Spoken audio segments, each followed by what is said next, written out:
అందరూ బాగున్నారా? మామిడికాయ మెత్తల కూరతో మీ ముందుకు వచ్చానండి. చాలా బాగుంటుంది. గబగబా వెళ్ళిపోయాను, మార్కెట్లోకి వెళ్ళి మెత్తలు తెచ్చుకున్నాను. 2-3 సార్లు కడిగానండి.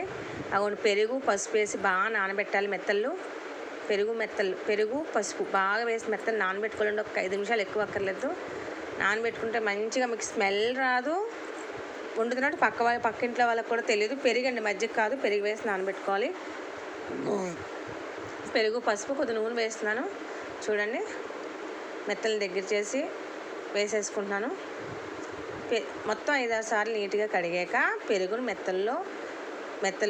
మెత్తల్లో పెరుగు కొద్దిగా పసుపు వేసి నానబెట్టుకుని అలా వేసేసుకోండి. నూనె కాగంగానే స్మెల్ అన్నది బయటికి రాదండి. చాలా బాగుంటుంది. గబగబా వెళ్ళి నాకు తినాలనిపించింది.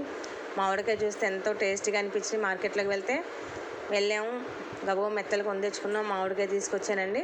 మామిడికాయ మెత్తలు చేసి అనిపించింది. ఏమంటే లైక్ చేయండి, షేర్ చేయండి, సబ్స్క్రైబ్ చేయండి, ఛానల్ మర్చిపోవద్దు. నాకు మోటివేషన్ ఇవ్వండి. అవన్నీ వేసినాను. మొత్తం చిన్న మెత్తలండి, పెద్ద మెత్తలు కాదు. మంచిగా అలా వేయించుకోండి.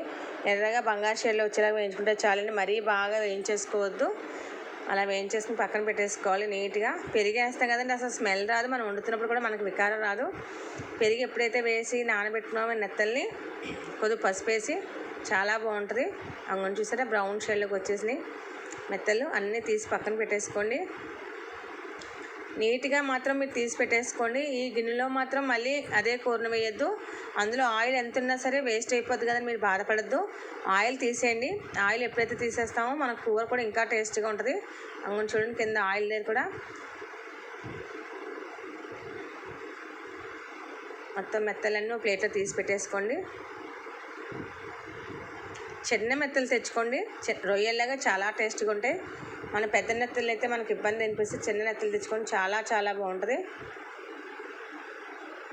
అంగోండి, ఆ మిగిలిపోయిన నూనె ఆ చిన్న డస్ట్ కింద ఉంది కదా, అందులో లైట్గా ఇసుక కూడా ఉండొచ్చు. అందుకని వదిలేసి మళ్ళీ తోమేసి మళ్ళీ ఫ్రెష్గా ఆయిల్ వేస్తున్నాను. 1 ఆయిల్ వేసుకుంటాను నేను, ఎందుకంటే మామిడికాయ మగ్గాలి కదండి. ఆయిల్ కొంచెం ఎక్కువే వేసుకోండి. ఒక ఉల్లిపాయ, ఒక 5 పచ్చిమిర్చి కచ్చి వేసుకున్నాను. ఒక ఉల్లిపాయ వేసుకోండి. పెద్ద ఉల్లిపాయ ఒకటి వేసుకుంటే సరిపోద్దండి మనకి ఒక మామిడికాయకి. అంటే మీరు క్వాంటిటీ అడిగితే కనుక చెప్తాను. నేనైతే క్వాంటిటీలు తీసుకోను. మనం ఎంత వండుకుంటాం ఇంట్లో సరిపోతాయి కదా, అలాగే వేసేసుకుంటాను అందాజుగా. నేను ఒక ఉల్లిపాయ వేసాను.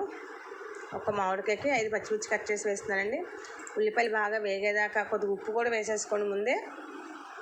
ఉప్పు కూడా ముందే వేసుకుంటే ఉల్లిపాయలు బాగా వేగితే మరీ ఎర్రగా వేపేద్దు ఉల్లిపాయలు. కొద్దిగా మగ్గంగానే మళ్ళీ మామిడికాయ ముక్కలు వేసుకోవాలి కదా మనం, అందుకే చూసుకోండి. అదిగోండి, ఉప్పు వేసేస్తున్నాను నేను. సరిపడా ఉప్పు వేస్తున్నాను. అండ్ కూర మొత్తం చాలా టేస్టీగా వస్తుంది. మీరు అందరూ కూడా ట్రై చేయండి ఇంట్లో. మనకి ఇప్పుడు మామిడికాయ కూర దొరికే కాలం కనుక ప్రతి దాంట్లో మీరు మామిడికాయ వేసుకోవచ్చు. వంకాయ మెత్తలు, వంకాయ ఎండ్రాయిలు చాలా బాగుంటుందండి. నేనైతే ఎండ్రాయిలు మెత్తల్లో టేస్ట్ చేశాను, చాలా బాగుంది. చూసారుగా అలా బ్రౌన్ షేడ్లోకి వచ్చి మంచిగా ఉల్లిపాయలు. ఇప్పుడు మనం ఏం చేద్దామంటే అందులోనే మామిడికాయ వేసేసుకుందాం. బాగా ఉల్లిపాయ వేయకపోయింది అనుకోండి, ఏ కూర బాగోదు. ఒక బంగాళదుంప కానీ దేనికైనా సరే మీరు బాగా వేయించేద్దు. కొద్దిగా మగ్గిందని మనకు ఉల్లిపాయ వేస్తాం కదా, మగ్గిందని తెలియగానే మంచిగా మనం మామిడికాయలు కూడా వేసి ఆ ఉల్లిపాయతో పాటు మామిడికాయలు మంచిగా నూనెలోనే మగ్గనిద్దామండి. నీళ్ళు ఏం వేయద్దు మీరు ఎవరు కూడా. అలా ఉల్లిపాయలు మంచిగా మగ్గనివ్వండి. మగ్గిపోద్ది. పచ్చి మామిడికాయ ఏదైనా మగ్గిపోద్ది అని మీరు అనుకోవద్దు. అది చూసారా, మంచిగా కొంచెం మగ్గింది. ఇంకొంచెం మగ్గేదాకా ఆగుదు. పూర్తిగా మగ్గిపోయినాయి. మామిడికాయ అనేది మొత్తం స్మాష్ అయిపోయింది. చూసారా, కనపట్లేదు, ఉల్లిపాయలో కలిసిపోయింది. అలా మగ్గిపోయింది, మంచిగా దగ్గరికి అయిపోయింది. చూసారా, మనం ఇప్పుడు ఏం చేద్దామంటే సరిపడా కారం వేసేసుకుందాము. పచ్చిమిర్చి ఎక్కువ వేసుకోవాలండి, బాగుంటుంది. కారంగా ఉంటే పులుపు ఎక్కువ ఉంటుంది కదా, మనం కారం కూడా మరీ ఎక్కువ వేసుకుంటే ఎర్ర కనిపిస్తుంది అని చెప్పి నేను పచ్చిమిర్చి ఎక్కువ వేస్తాను. మీరు కూడా అలాగే వేసుకోండి. 1 స్పూన్ కారం వేసాను. మంచి కలదిప్పుకోండి నీట్గా. దగ్గరికి అయిపోతుంది చూడండి. వేయంగానే ఇంకా కారం వేయగానే కర్రీ రెడీ అయిపోయినట్టు అనిపిస్తుంది. మంచి రెడీ అయిపోయినట్టండి. మనం ఆయిల్లో కూడా తీసి తినేయచ్చు. కాకపోతే మెత్తలు వేస్తాం కదా, మెత్తలకి ఉప్పు కారం పట్టాలి కదా. చూసారా, వండుతుంటే స్మెల్ సూపర్ అండి. ఇంకెప్పుడెప్పుడు తినేద్దామా అనిపించింది నాకైతే. మెత్తలన్నీ వేసినాను, వేగిన మెత్తలన్నీ కూడా ఒకసారి కలిపాను. ఇప్పుడు మనం ఏం చేయాలంటే ఆ మెత్తలకి మళ్ళీ ఉప్పు కారం పట్టాలి కనుక చిన్న గ్లాస్తో నీళ్ళు వేసుకోండి.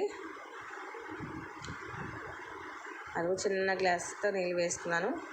ఒకసారి కలదిప్పుకోండి. అంటే మరీ కొద్దిగా ఎక్కువ వేస్తాను మీరు మామిడికాయ కానీ కూర కానీ ఎక్కువ వేసుకుంటే ఏమవుతుందంటే గ్రేవీ వచ్చేస్తుంది.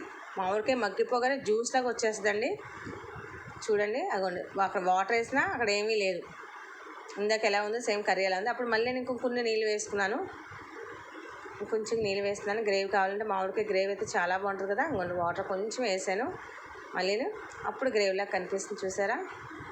చూడండి అదిగోండి గ్రేవీ గరిటెకి కూడా అంటుకుంటుంది చూసారా. గ్రేవీ చాలా బాగుంటుందండి. మరి పల్చగా దింపుకుంటే బాగుంది కదా. 2 నిమిషాలు మగ్గనిద్దాం, ఎందుకంటే మెత్తలకి పట్టాలి కదా. అగోండి పట్టింది. జస్ట్ 2 నిమిషాలు మగ్గనిచ్చాను, ఎక్కువసేపు కాదు. కర్రీ చాలా బాగుంటుందండి, మీరు ట్రై చేయండి. చాలా చాలా బాగుంటుంది. మెత్తలు మామిడికాయ అంటే సూపర్. మీరు మళ్ళీ తిన్నారంటే వదిలిపెట్టరు. రోజుకి మామిడికాయల కాలం అయిపోయేదాకా వండుకుంటారు. ఎండ్రేళ్ళు కానీ దేంట్లో కానీ వేసుకోవచ్చండి, చాలా బాగుంటుంది. మీరు లైక్ చేయండి, ఛానల్ని సబ్స్క్రైబ్ చేయండి.